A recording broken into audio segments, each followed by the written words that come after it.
Kjo është nata në të cilën mos u ankom mas kësaj pse s'po më shkon mbar.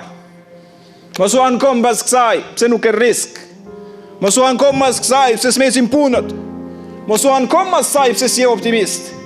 Mos u anko pas saj ka askush, po anko ke vetja jote, sepse fiha yufraqu kullu amrin hakim. Tha nat i përcaktojmë ne veprat për njerëzit e mi. Thotë i madhi Zot i përcaktoi.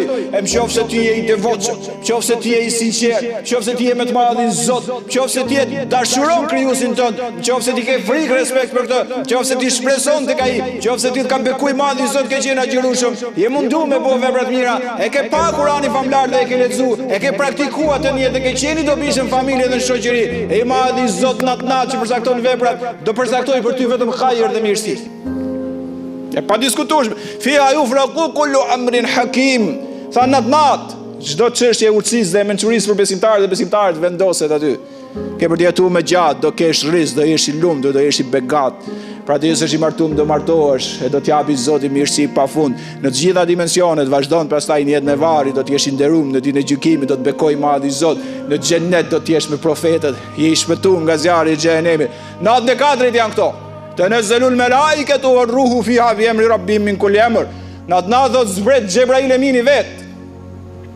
Dhe me miliarda engjëj, prandaj tregohet në transmetim vërtet, mas natës katërt asaj nate dielli nuk e ka shndritjen e madhe siç ka gjithmonë.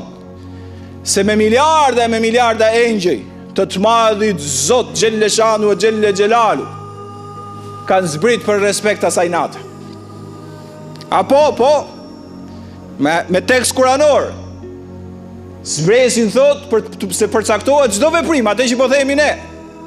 Dhe ty të shefi madhi Zot me gjithat mirat, ty të shikon duke të shumë vishu veprat e mira, ty të shikon duke të përcaktimet mira se e meriton, në bazë të përkushtimit që ke pas për të madhin Zot, e engjëjt zbresin me respekt.